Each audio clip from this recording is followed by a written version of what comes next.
for. So the real conversation, in my opinion, is not about one, lack of resources. It's not about lack of personnel, because every day we are graduating people. It is about the people we have in office. What would happen if we agreed that universal health coverage is a basic right that must be? Must. It is not a constitutional crisis we are having. I don't think centralizing it would solve the problem, because you still have maybe the same characters working in those corridors.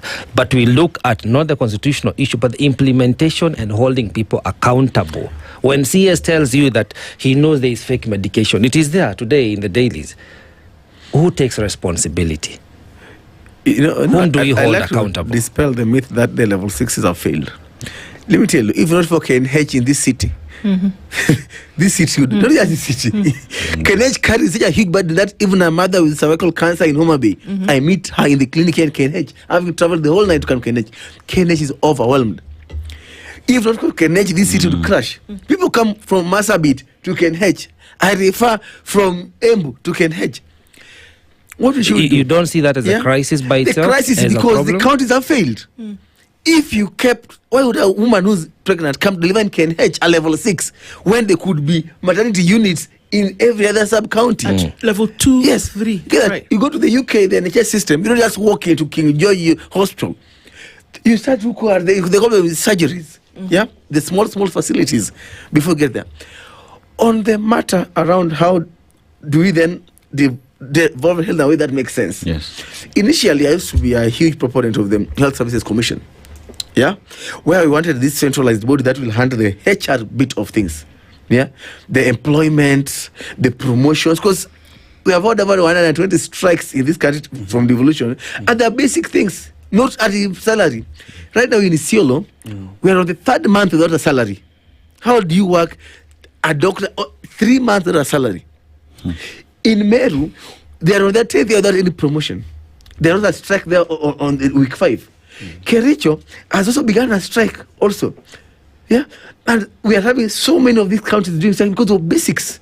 Just promote me, give me a medical cover. In Isiolo, they have no medical cover. Unakatwa SHA, our remit. Retirement, unakatwa haipeleki kwa retirement. They can't deduct pay, they don't give care, you can't even file your taxes.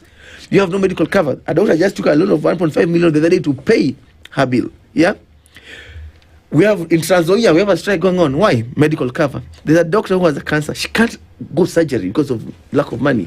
There's one who needs digital transplant. Can't. We have another one with a open heart surgery need. Can't.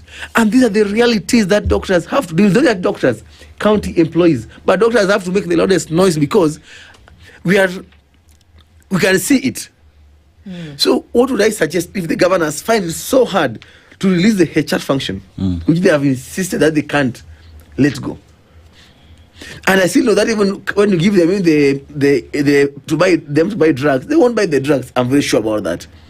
So then why don't we then say that healthcare looks like it wasn't what the governors thought? Because for them, they thought that when they see these big hospitals in the city, this big private charging a bill of 5 million shillings, they're like, this money, wow.